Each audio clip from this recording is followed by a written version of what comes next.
দুনিয়ার মানুষেরা, প্রথমে শোনো তোমাদেরকে কি দিয়ে সৃষ্টি করেছি।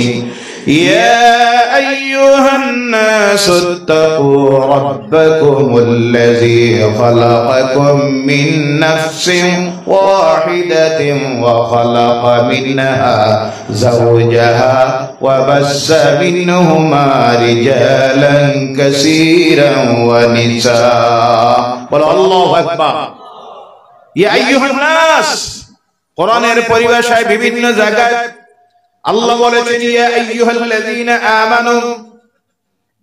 এখানে আল্লাহ ইয়া আইয়ুহাল্লাযীনা আমানু বলেন না, ঈমানদারদেরকে আল্লাহ সম্বোধন করেন নাই। আল্লাহ বলেছেন ইয়া আইয়ুহান নাস, এ দুনিয়ার মানব মণ্ডলী, প্রতিটি মানুষ, যে কোনো ধর্মের হও, যে কোনো ভাষার হও, যে কোনো কালারের হও, যে কোনো সংস্কৃতির হও, তোমাদেরকে আমি আল্লাহ বলতেছি। কোরআন শুধু মুসলমানদের ধর্মগ্রন্থ নয়, কোরআন হলো আল্লাহর কালাম, গোটা বিশ্ব মানুষের জন্য আল্লাহর পক্ষ থেকে এসেছে কোরআনুল কারীম। এর জন্য কোরআনের বেশিরভাগ কথা হলো ইয়া আইয়ুহান নাস, হে মানব মণ্ডলী। গোটা পৃথিবীর মানুষকে উদ্দেশ্য করে আল্লাহ কথা বলেছেন। এই আয়াতের আরম্ভণীর মধ্যে আল্লাহ বলছেন ইয়া আইয়ুহান নাস ইত্তাকু রাব্বাক, এ দুনিয়ার মানুষ, ভয় করো তোমাদের রব আল্লাহকে। আমরা ভয় করব কারে? আরো জোরে বলেন, ভয় করব কারে? দুনিয়ার কোন ব্যক্তিকে নয়, কোন রাজনৈতিক দলকে নয়, কোন নেতাকে নয়, মন্ত্রীকে নয়। ইমানদার মুমিনেরা শুধু ভয় করে একজনকে, যার নাম হলো আল্লাহ। যার নাম, আজকে কিন্তু কিছু মুসলমান আছে আল্লাহ দলকে ভয় করে, আসে না নাই? এরাই হলো মুনাফিক, এরাই হলো মুনাফিক। মুনাফিকের রূপ বাড়তেছে না কমতেছে? আওয়াজ করে বলেন। আল্লাহ এর থেকে আমাদেরকে হেফাজত করুক, সকলে বলেন আল্লাহুম্মা আমিন। আল্লাহ বলছেন ইয়া আইয়ুহান নাস, এ দুনিয়ার মানুষ, ভয় করো তোমার রব আল্লাহকে, যিনি তোমাদেরকে সৃষ্টি করেছেন একজন থেকে, আর তার থেকে তার জীবন সঙ্গিনী, আর তারা দুইজন থেকে অগণিত নারী আর পুরুষকে তিনি সৃষ্টি করেছেন। আল্লাহ স্মরণ করাইয়া দিতেছেন দুনিয়ার মানুষকে, ও মানুষ, তোমাদেরকে সৃষ্টি করেছি একজন থেকে, একজনকে সৃষ্টি করে তার থেকে তার জীবন সঙ্গিনী, অর্থাৎ আদম আলাইহিস সালামকে উদ্দেশ্য করে আল্লাহ বলছেন আমি আদমকে সৃষ্টি করলাম, তার থেকে তার জীবন সঙ্গিনী মা হাওয়া, আর ওই দুইজন থেকে অগণিত নারী পুরুষকে আমি সৃষ্টি করেছি। তার থেকে আল্লাহ বুঝাইয়া দিতেছেন, ও দুনিয়ার মানুষ, তোমাদেরকে সৃষ্টি করা হয়েছে দুইজন থেকে। কয়জন? আদম আর হাওয়া থেকে। এরপর আল্লাহ আবার স্মরণ করাইয়া দিতেছেন, কাইফা তাকফুরুনা বিল্লাহি ওয়া কুনতুম আমওয়াতান ফাআহইয়াকুম সুম্মা ইউমীতুকুম সুম্মা ইউহয়ীকুম সুম্মা ইলাইহি তুরজাউন। বলে সুবহানাল্লাহ। তোমরা কিভাবে আমি আল্লাহর নাফরমানি করো? আল্লাহ আফসোস করে বলতেছে, কিভাবে তোমরা আমি আল্লাহর নাফরমানি করো? তোমরা সব তো এক সময় ছিলে মরা মানুষ। কি মানুষ? ইয়াদ করেন, স্মরণ করেন নিজের জীবনটা। মরা মানুষ ছিলাম, মরা মানুষ কোন সময় ছিলাম? ওই মরার জিন্দেগির আগে আরেকটা জীবন ছিল আমাদের। আমাদের জীবন চারটা জায়গায় অতিবাহিত হবে। কয়টায়? এক নম্বরে হলো আলামুল আরওয়াহ, রূহের জগতে, প্রাণের জগতে ছিলাম।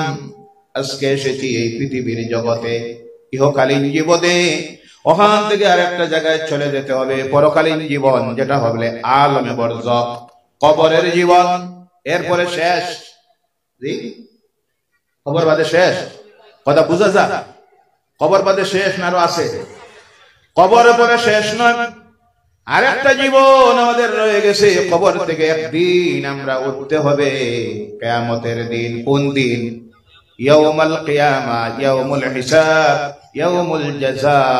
যেদিন হবে হিসাবের দিন, যেদিন হবে আবার আমরা সব উঠতে হবে আল্লাহর সামনে। কার সামনে? কোন ময়দানে? গান্ধী ময়দান, রবীন্দ্র মেলার ময়দান? কোন ময়দান? হাশরের ময়দান। সুবহানাল্লাহ, বলেন সুবহানাল্লাহ। কথা বলবেন আপনারা, এত চাপাই আসে না, সামনের দিকে খালি জায়গাটা পুরো করে দেন। ভাইরা আমার, আল্লাহ স্মরণ করাইয়া দিতেছেন, ও দুনিয়ার মানুষ, কিভাবে তোমরা আমি আল্লাহর নাফরমানি করো? তোমরা সব একটা সময় ছিলে মরা মানুষ। কাইফা তাকফুরুনা বিল্লাহি ওয়া কুনতুম আমওয়াত, তোমরা সব মরা মানুষ ছিলে। ফাআহইয়াকুম, আমি তোমাদেরকে জিন্দা করেছি। সুবহানাল্লাহ বলেন। আমাদেরকে জীবন দিয়েছেন কে? আমরা ছিলাম মরা মানুষ। আল্লাহ ছাড়া জীবিত করার, জিন্দা করার কার কোনো ক্ষমতা আছে? মারার মালিক কে? হায়াতের মালিক কে? মৌতের মালিক কে? মৌত আমার যেদিন হওয়ার সিলেকশন হয়ে গেছে, এর আগে সারা দুনিয়া মিললে আমাকে মারতে পারবে, এই বিশ্বাস আছে না নাই? ভাইয়ারা আমার, আল্লাহ স্মরণ করাইয়া দিতেছেন, ও দুনিয়ার মানুষেরা স্মরণ করো, তোমরা সব ছিলে মরা মানুষ। অন্য জায়গায় আল্লাহ বলছেন, আমি তোমাদেরকে কিভাবে সৃষ্টি করেছি তোমরা জানো? তোমাদের মায়ের বক্ষস্থল থেকে এক ফোঁটা অপবিত্র জলকণা আর পিতার পৃষ্ঠদেশ থেকে আল্লাহ কালেকশন করে মায়ের গর্ভস্থলিতে রাখলেন 40 দিন। এরপর সেই অপবিত্র জলকণাকে আল্লাহ বানাইলেন রক্তের টুকরা। আল্লাহ রাব্বুল আলামিন ওই রক্তের টুকরাকে আবার 40 দিন গেল, যাওয়ার পরে মাংসের টুকরা বানাইল। কিসের টুকরা? মাংসের টুকরা আল্লাহ বানাইলেন। মাংসের টুকরাকে আল্লাহ বলছেন, এরপরে আমি আল্লাহ তার মধ্যে হাড় দিয়া সুন্দর সুস্থ আকৃতিতে মানুষ হিসাবে তোমারে বানাইলাম। সুবহানাল্লাহ। এর আগে তোমার আমার কোনো অস্তিত্ব ছিল না। এই যখন মানব আকৃতি তৈরি হলো, তখন আল্লাহ পাক ওই যে রূহের জগৎ আলামুল আরওয়াহ থেকে আপনার আমার রূহকে, সমস্ত রূহকে আল্লাহ একই সঙ্গে তৈরি করেছেন। বলেন সুবহানাল্লাহ। ওখান থেকে একটা রূহকে আপনার আমার মায়ের গর্ভের শিশুর ভিতরে আল্লাহ তার হুকুমটা ঢুকাইয়া দিল। বলেন সুবহানাল্লাহ। এই কারাম আল্লাহ রাসূলকে প্রশ্ন করলেন, ইয়াসআলুনাকা আনির রূহ, আল্লাহ রাসূল রূহ কাকে বলে? আল্লাহ রাসূল বললেন, কুলির রূহ মিন আমরি রাব্বি, রূহটা হলো আল্লাহর একটা আদেশ। কার আদেশ? আল্লাহর আদেশ। আল্লাহ রূহ ভিতরে দিল। যেমনি রূহ আসলো এই বডির ভিতরে, তার খাবারের প্রয়োজন হয়ে গেল। এবার বলুন তো, সেই সময় আমাদেরকে খাবার দিল কে? আরো জোরে বলেন কে? মায়ের পেটের ভিতরে যে আল্লাহ খাবার দিতে পারলো, এই আল্লাহর জমিনে আসার পরে খাবার দেওয়ার ক্ষমতা আছে না নাই? পৃথিবীতে আগে মানুষ বেশি আসলো না কম?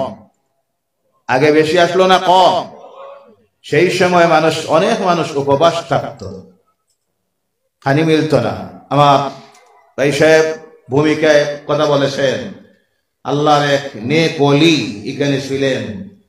বিভিন্ন জায়গায় গেলে বিভিন্ন কিছু শোনা যায়, জানা যায়। এর জন্য আল্লাহ বলছেন, কুল সিরু ফিল আরদ, আমার জমিন ঘুরে দেখো। এখানে না এলে তো ওনার সম্পর্কে আমার জ্ঞান হতো না। আসার পরে শুনলাম কি পরিমাণ আল্লাহ আল্লাহ করনেওয়ালা মানুষ ছিলেন। দিবারাত্রি 24টি ঘন্টা যখন রাস্তা, হাট, বাজার, জবান দিয়ে একটাই শব্দ, আল্লাহ। সুবহানাল্লাহ বলেন। আল্লাহ আল্লাহ। তাদের হৃদয় থেকে 24টি ঘন্টা আল্লাহ আল্লাহর আওয়াজ আসতো। কারণ তাদের মনের সান্ত্বনাই ছিল একটা নাম। কয়টা? আলা বিযিকরিল্লাহি তাতমাইন্নুল কুলুব। আল্লাহর স্মরণই ছিল। এর জন্য তারা আল্লাহর নাম ব্যতীত এক সেকেন্ডে, এক ঘন্টা ঘুমাইতে পারতেন না। সুবহানাল্লাহ বলেন। মনে আসতে পারে তারা কি ঘুমাইতো না, তারা কি পাইতো না? তারা ঘুমায়, তারা খায়, কিন্তু তাদের হৃদয় জিন্দা হয়ে গেছে। জিন্দা হৃদয় কখনো ঘুমায়? চোখ ঘুমায়, কিন্তু তাদের হৃদয় থেকে আওয়াজ আসছে তাকে আল্লাহ আল্লাহ। বলে সুবহানাল্লাহ। যারা বলা হয় কলব, কি বলা হয়? কলব যখন জারি হয়ে যায়, মানুষ ঘুমায় কিন্তু তার কলব ঘুমায় না। মালাকুল মউত আজরাইল আসবে, সারা বডি স্তব্ধ হয়ে যাবে, কিন্তু সেই সময় হৃদয় থেকে আওয়াজ আসবে আল্লাহ। সুবহানাল্লাহ বলেন। ওনার নেক দুয়ার বরকতে, আল্লাহর নেক বান্দাদের, ওলিদের কদম যখন কোন জায়গায় পড়ে, এদের কদমের বরকতে, দুয়ার বরকতে, এদের ইজ্জতের বরকতে অনেক সময় আল্লাহ এলাকার অবস্থা বদলাইয়া দেয়। বলেন সুবহানাল্লাহ। ওনার আলোচনা আমি বুঝতে পেরেছি, এইভাবে এক নেক বান্দা কদম রাখার কারণে, হাঁটার কারণে গোটা আপনাদের এলাকাকে আল্লাহ বদলাইয়া দিছে। সুবহানাল্লাহ বলেন। যেমন আজকের বাংলাদেশ পরিবর্তন হয়েছিল আল্লাহর ওলি শাহ জালালের কদম রাখার কারণে। সুবহানাল্লাহ বলেন। আর হিন্দুস্তানের জমিনের এই পরিবর্তন হয়েছিল সুলতানুল হিন্দ খাজায় মাইনুদ্দিন আজমিরি রহমাতুল্লাহি তাআলা আলাইহির কদম রাখার কারণে। বলেন সুবহানাল্লাহ। কিন্তু আফসোস লাগে খাজা মাইনুদ্দিন আজমিরি যে দাফন করা জায়গা পাওয়া গেছে না ভারতের কোন জায়গায়, মন্দির ভাঙ্গিয়া নিয়ে এর উপরে দাফন করা হয়েছে। জি, আপনাদের এই বিশ্বাস আছে? কোন পাগল এই কথা বলতে পারে? কথা বলবেন। পাগল ছাড়া এইভাবে রাজে বাজে কথা কেউ বলতে পারে? আজকে এই কথা, আজকে কথা উঠেছে আজমিরের দরগার রওজার মন্দির ভেঙ্গে এর উপরে স্থাপন করা হয়েছে, এর নিচে খুদাই করে দেখতে হবে। নাউজুবিল্লাহ বললেন না? জোরে বলেন নাউজুবিল্লাহ। কোন অবস্থায় অবস্থান করতেছ, বসবাস করতেছ, খেয়াল করার প্রয়োজন আছে না নাই? সেটা অন্য বিষয়, দিকে আমি আজকে যাব না, এটা আমার আলোচ্য বিষয় নয়। সচেতনতা আসার জন্য অনুরোধ রাখতেছি, কিছু খেয়াল রাখার প্রয়োজন আছে। ভাইয়েরা আমার, বলতেছিলাম ওই মায়ের গর্ভের ভিতরে যখন আসলাম, রিজিক দিল আমার আল্লাহ রাব্বুল আলামিন। আজকে কিছু মানুষ আমাদের মধ্যে আছে যারা তাওয়াক্কুল আল্লাহ নাই, আল্লাহর উপরে ভরসা নাই। শহীদ আপনারা বলেন, আগের জমানায় আমাদের বাপ চাচা যারা আসলা, তাদের ছেলে মেয়ে 7 জন 8 জন 10 জন থাকতো না? আর এখন বেশির থেকে বেশি কয়টা? 2 ওয়ার লগে লগে তালা মারো আর না। রিজিকের মালিক কে? জমিনও পারল না, মানুষ পারল। খাবার দিবেন কে? রিজিকে দিবেন কে? ইনসাফের সহিত জবাব দেন। আগের চাইতে অভাব এখন কম না বেশি? মানুষ বেশি না কম? রিজিকে দিতেছে কে? সারা পৃথিবীর কি কোন জায়গায় এই খবর পাইছেন যে লক্ষ লক্ষ মানুষ না খাইয়া মারা গেছে? এমন কোন খবর আছে? একটাবার আল্লাহকে ডাকে না, আল্লাহ বিশ্বাস করেও না। সারাটা দিন ওরা জীবনটা আল্লাহর নাফরমানি করে করে কাটাইয়া দিতেছে। এরেও পানি দেখে, পানি দিতেছে কে? কারণ আল্লাহর কাছে এই পৃথিবীটার কোনো মূল্য নাই। হাদিস শরীফের মধ্যে আসতেছে, এই পৃথিবীর মূল্য যদি আল্লাহর কাছে একটা মশার ডানার সমতুল্য হতো, তাহলে আল্লাহ কোন নাস্তিককে, কাফেরকে, মুশরিককে, তার নাফরমানকে 1 ফোঁটা পানি জমিনে দিত, কিন্তু দিতেছেন কে? ভাইরা, কিন্তু আগে যে বরকত ছিল সেই বরকত এখন আর নাই, সেই রহমত এখন আর নাই। নাই হওয়ার কারণ হলো,